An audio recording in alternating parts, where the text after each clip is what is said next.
Very much, Tim. Hi, Warren. Graham Thomas here. How you doing? Yeah, good, thank you.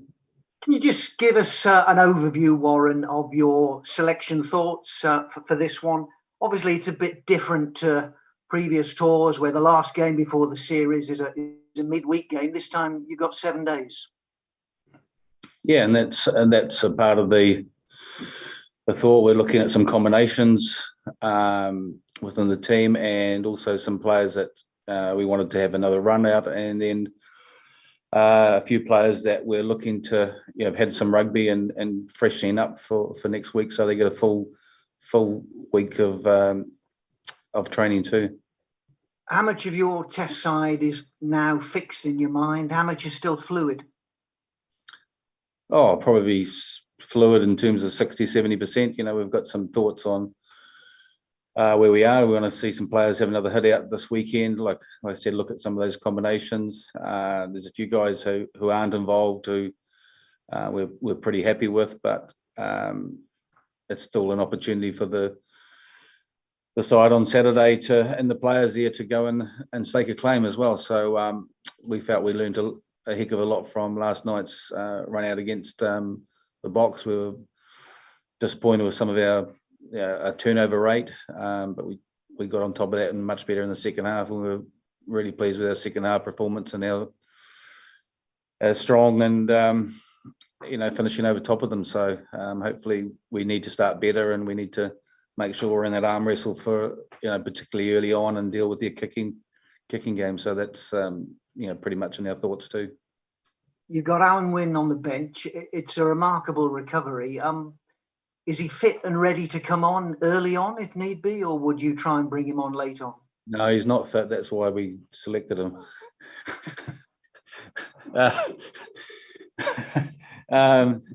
Look, we wanted him to. We feel if he's going to put himself in contention, he needs 20 minutes. So we've had that conversation with him about.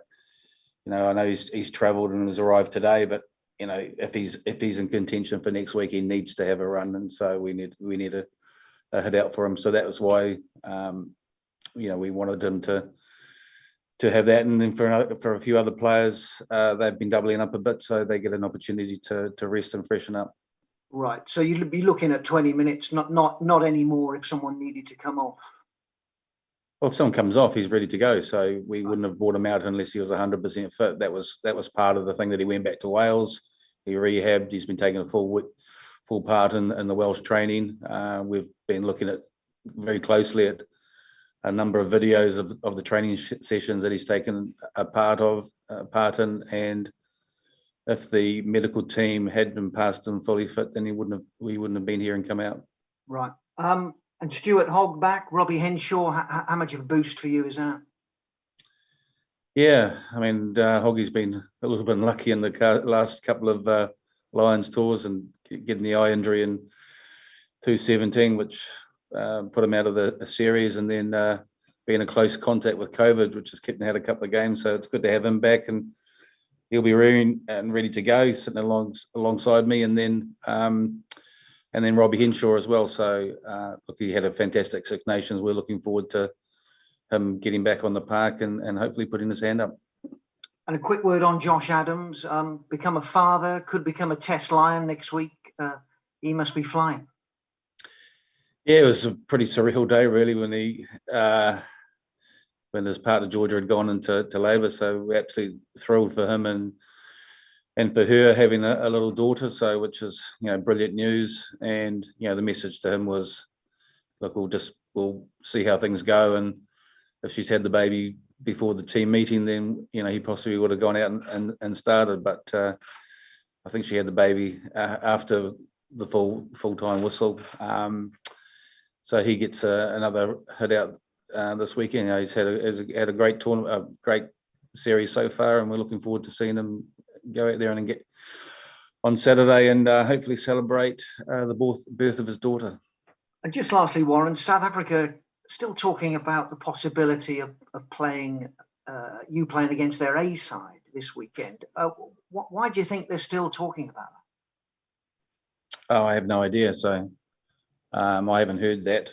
As far as we're concerned, gearing up for the Stormers. It's a great opportunity for those Stormers players to have a chance to play against the Lions. They get that sort of, once in a lifetime chance. I'd hate to see that taken away from them. And, that he's put out pretty much his top side against us last night, which is good. We've had a good look at them. And I don't see it as our role to prepare them for the Test series.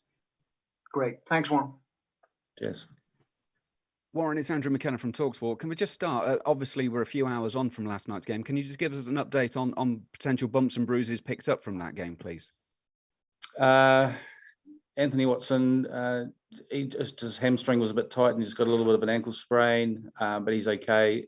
Wynn Jones, just a sting in the shoulder, which is going to just need to be rested for a few days. And with Liam Williams, it's an HIA, so just going through the protocols. But apart from that, a couple of sore bodies, but pretty much everyone's fit and healthy. Looking at this game against the Stormers on Saturday, then, I mean, there was a massive step up in intensity last night. Is the key maybe for this weekend to keep the intensity at that level to take it into Test week? Oh, I think that's really important for us, and we really benefited from last night. But yeah, particularly the first half, they came really hard at the breakdown and were really physical in the way they played, and it probably just took us the first 20, 30 minutes to come to terms with that physicality and speed, and then I thought we coped with it really well, particularly in that second half, and then put them under pressure, and then we showed some of our own armour in terms of our ability to pick and go. I thought we scrummed excellently. I thought that right at the end of the game, I thought we should have been awarded a penalty for our scrum dominance. That was reset. So there were lots of good things in terms of what we did. Defended them all pretty well.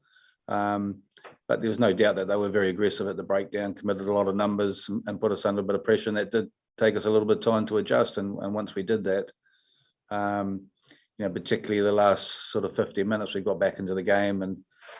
And so for us, we're pretty aware and pretty happy with that hit out, and just knowing what's going to come next week, dealing with their kicking game. Right from the start, they put a lot of balls in the air, and so we've got to understand that and keep our patience and make sure we're accurate in the air, and a little bit not get bored of sort of matching their kicking game, because the way they defend was pretty aggressive. So sometimes, particularly early on, you've got to be comfortable in playing territory and wait for the opportunities to get the ball in their half. And there's a lot of excitement about Marcus Smith. How much are you looking and excited to see him pulling on a Lions shirt? Yeah, and look, there's no doubt he's developed as a player in the last 12 months or so, and he's had an outstanding year for Harlequins. He's got a couple of caps for England, which is brilliant. He's a young man who's incredibly enthusiastic. He's a bit of a sponge in terms of sort of soaking up all the knowledge and talking to players within the group. There's no doubt he's got some real attacking prowess. He's matured significantly, and we're really excited about him having an opportunity to start. I think we were initially looking at him probably coming off the bench, but the message to him is just go out there and enjoy the occasion and make the most of it, and go and make a few people sit up and take notice. And if I can just turn to Stuart for a couple, Stuart, well, I suppose first and foremost, welcome back. It must have been a very frustrating couple of weeks for you. Yeah, it has been. But look, it is what it is. I've had to just get on with it and suck it up and get on with my job. I think for me, the main thing is that everybody's fit and well and healthy now. So that's the main thing. But yeah, look, I'm absolutely buzzing to be back. Hugely excited about another opportunity to represent the Lions, and yeah, we'll look forward to it. While you've been isolating in your room and locked away, what have you been doing to pass the time? I imagine it's been an incredibly frustrating time. Have you sort of taken to, I don't know, learn a foreign language or something like that? I think being able to speak English first is probably a start. But look, I think for me, the key was just to get into a good routine. It's a long old time to be hidden away. So getting my routine sorted and making sure that I was being as productive as I possibly could seemed to pass the time a lot quicker. But look, it was challenging at times. but a little kind of mini isolation group. We had a good bit of crack along the way and kept each other going. So I wouldn't wish that my worst enemy. Honestly, it was a horrendous few days, but as I say, I'm delighted to be back. Thank you, Stuart. Go well. Thank you. Hi there, this is Sarah Orchard from the BBC. As you're on my screen at the moment, Stuart, just backing up what you've just been saying there, do you feel that this opportunity has been building for you for a while following that disappointment from the last tour? I think for me, it was something that I kind of kept quiet to and almost to myself for a long time. I think the experience I had in 2017, I felt going into that tour that I'd been playing some good rugby. And to have it kind of taken away from me was bitterly disappointing. But it probably took me, a good year and a half, 2 years to get over it and get back up and running and get excited about playing rugby again. But yeah, look, I had the hunger and the drive to try and get back here. And as I say, I kept it to myself. But my focus all along was to make sure I got give myself every opportunity to represent the Lions again. And now that I'm here, it's about making the most of it. It's been a lot of hard work along the way. But since getting here, the hard work's continued, and as I say, I'm delighted to be given another opportunity, and hugely excited to go out there at the weekend. And Stuart, just one more for you before I go back to Warren. How was it for you watching last night's match, and what did you make of it? Yeah, it was a hugely physical encounter. The boys really dug deep at times. The kind of biggest thing that we've looked at during the process of this tour is that not everything's going to be perfect, but if we commit to absolutely everything we can, we're going to be in a good position to win games. And at times last night it wasn't ideal for us, but I thought our ability to bounce through mistakes and get on with the next job was absolutely outstanding. And as Warren says, we've kind of seen exactly what the South Africans are going to come with, and that excites us. We feel we're in a very good place, and we'll start to gear up and get excited about the next few weeks. Thanks, Stuart. Good luck on Saturday. If I can just ask a couple quickly to Warren, just a little bit of housekeeping, Warren, if that's all right. Alan Wynne-Jones being on the bench, you did tell us yesterday that you thought he would have to isolate. Was that perhaps just a little bit of mind games that you were trying to keep him in your back pocket? And I was just making sure that he came in. They've been tested, so they've passed the COVID tests, which was negative. So we needed to check on that and make sure that was done. Make sure that they got here safely and were fit. And then we just looked at the options and spoke to Alan Wynne, spoke to the medical team about the ability to put him on the bench, and so we went ahead to do that because we felt that if he was going to be in contention next week, that he needed to have a hit out. To prove 100% that he was fit and ready to go. And lastly from me, Warren, who will be your backup fly half on Saturday with no Owen Farrell and Dan Biggar? Is it the gentleman next to you? It will be, yes. Brilliant. Thank you very much. Yeah. Thanks. Hi, Warren. Owen Slots here. Couple of quick ones. Dan Biggar, you said could have played yesterday because it wasn't a bad ankle turn, but he's not named for this Saturday. Is it a problem or not? No, it's not.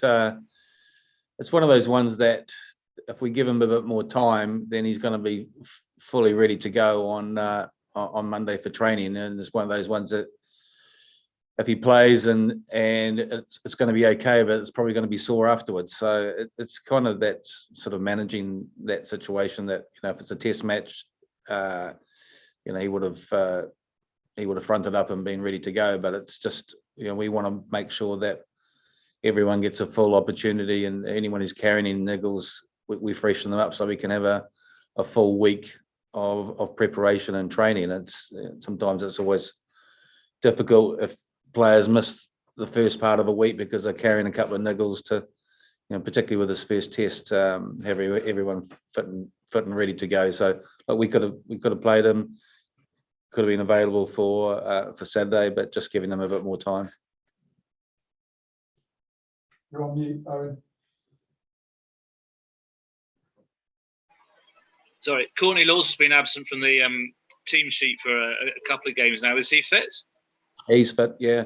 He's had a He had a lot of time early in the tour, and he was involved in a lot of games. Again, another one we're freshening up. We're really happy with the way he's contributed in playing. He's had a bit of a stiff neck and stuff that's kept him out a bit of the contact stuff. So again, just making sure that we manage him as well. But so look, there's nothing wrong with him. It's just, again, from his early involvements and the amount of minutes he had in those early games, it's just, again, giving him a bit more time so he's fresh and ready to go for training and available for selection next week. The Faf de Klerk yellow card, do you have any concerns about that? Because that might have been a red back at home. Well, I can't understand when the comments were that there was no contact with the head. There was, someone was watching a different picture to me. So, yeah, I agree. I thought it looked reckless to me, no arms, and there was definitely, he's hit the arm first and then the shoulder, but there's definitely a head-on-head contact. So we've got a meeting with the referees tomorrow, and just to get a little bit more clarity on that, just so that what we want is some clarity so that we get complete consistency. You can't cite or anything. I mean, that's a done deal. That's finished, isn't it? Yeah, I think so. Yeah, they have a citing commissioner who looks at those things. So it'll be interesting to see what the referees come back with and what other people that have looked at it come back with in terms of what the recommendations were for that incident. And just one final one. There's been some interest about who will play 9 in the Test series. Is Ali Price got a chance of playing his way into that starting shirt? Oh, absolutely. Yeah, I mean, we've been pleased with the way that he's gone. Actually, he's looked sharp. He's kicked well. He's worked really hard on his kicking game, so his kicking's been excellent. He's got that left foot variation. He's made a couple of nice breaks. He's defended well too. So look, he's had a really good tour. So it's a really good game for him to play on. So give him an opportunity to put his hand up. Great, thank you very much. Hi Warren, Will here. You haven't managed to get Owen Farrell and Dan Biggar playing together. Is that a combination that could work in your mind, even though you haven't seen it on the field yet, or is that not an option for you now that you've not played the two together so far? No, it's still an option. I mean, we haven't had that opportunity to play those two together. The way that things are gone, I think the first thing is we want to see how that midfield combination with Robbie and Elliot goes as well. So that's the first time that they would have had that together, and hopefully Robbie's fit and has an impact on the game. We have got other options, and definitely that 10-12 combination. We know that with his experience that Owen could easily fit into that 12 position. So it's not something that, because we haven't used it, that we wouldn't potentially consider. With your experience of all those previous tours, in this position, a week out from your first Test selection, have you felt in previous years you've been more clear about what you think your Test side is going to be, just with what's happened on this tour and the disruption of things? Is it going to be your hardest one yet next Thursday? Yeah, it's gonna be tough. We had a good discussion with the coaches today in terms of looking at the side for Saturday, and then we started to think about next week without really putting too many names to it. But we were thinking it's not just about the starting 15. It's about looking at the combination and potentially guys coming off the bench and what sort of impact that they could have, and having the right players on the bench. And sometimes just in the past, and I know my experience with Wales when we had that successful run, was that sometimes we had probably the better starters sitting on the bench, but they're also the better finishers. And so you just got to look at the individuals and think, is someone a better starter, and then someone would have more of an impact on the bench. So we're kind of having those discussions about players in the squad and how that may look, because we know how physical these games are going to be, but we want some energy and some real impact for players coming off the bench. And so we're starting to look at those sorts of things. And I thought the impact of those players coming off the bench last night was excellent. Luke Cowan-Dickie, I thought Marco Vunipola was really good. I thought Xander Ferguson carried well. So, Sam Simmons too. Elliot Daly had quite a lot of time. So those are sorts of things that we're discussing at the moment and thinking about for selection next week. Hi, Warren. Could you maybe just sort of elaborate on post-Stormers game? What happens in terms of that test selection? Is it similar to the squad where all the assistant coaches would write down their 23 and then you sort of pick out the common names, or is it entirely your call? Yeah, but we probably go through that process. Yeah. So, I think the important thing is that now we're together and that it's just a squad, it's one team. It's about just looking solely at the individuals. It's not and making sure that we pick the best players there. There'll be nothing spoken about where they come from, whether it's England or Scotland, Wales or Ireland. It'll be just about our thoughts on putting out the best possible 15 and the best 23 to do a job. So haven't thought too much ahead about whether we had like a selection meeting today, and the coaches, as I do, we all come with our thoughts on what we think the team should be for the weekend, and pretty much we're about 90 or 95% in agreement, having written down the same names, and then we discuss some options and go through the process. So that's very similar to what we'll do after the weekend as we start thinking about the test side. And Graham asked you earlier about Rassie's comments. Were you in any way disappointed that he sort of insinuated that A, you were scared to play South Africa again, and B, that was the safest option? I don't know. I think he was just trying to wind us up by saying we were scared, which he's sometimes is capable of doing. I thought last night, he's the water boy and running on the pitch. But the thing, if you're the water boy running onto the pitch, you've got to make sure you're carrying water. So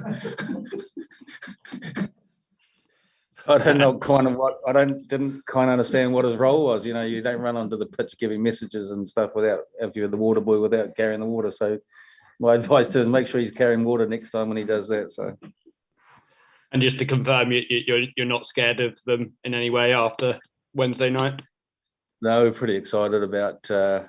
I mean, it was a physical game. It's going to be physical. We will be pretty pumped for next week, and so we've got to start well. We know it's coming, and I thought that they'll have some pretty sore bodies today. We went in there working on some things. We showed that our maul defence, we scrummaged exceptionally well. I thought some of our pick and go stuff, they probably weren't expecting that, but gave us an opportunity to work on those sorts of things. And from an attacking perspective, we probably weren't as clinical as we will be, but we think there were opportunities out there that we probably left behind. So that'll give us some things to work on for this weekend and for next week. And I thought we looked really strong in that second half. We looked fit, and so that's a real positive for us. And the guys were pretty bullish in the change rooms afterwards, thinking that we can win the series. Thanks. Hi, can I have a question for Stuart, please? Hi, Stuart. Graham Bean from the Scotsman here. Are you able to tell us how many days you were actually stuck in isolation, and also give us an idea of what you were able to do to try and keep your fitness up during that time? Yeah, it became a little bit easier once the boys and everybody in the touring party left. We got a little bit of time to spend in the gym, and managed to sanitize it down about 1 million times whilst being in there. So yeah, I got a chance to do everything that I possibly could. Obviously, I was kind of carrying a little knock after a training session, but I'm all good now, and excited to get going again. Thank you. Cheers. Thanks, everyone. Thank you very much. Thanks, guys. Thank you.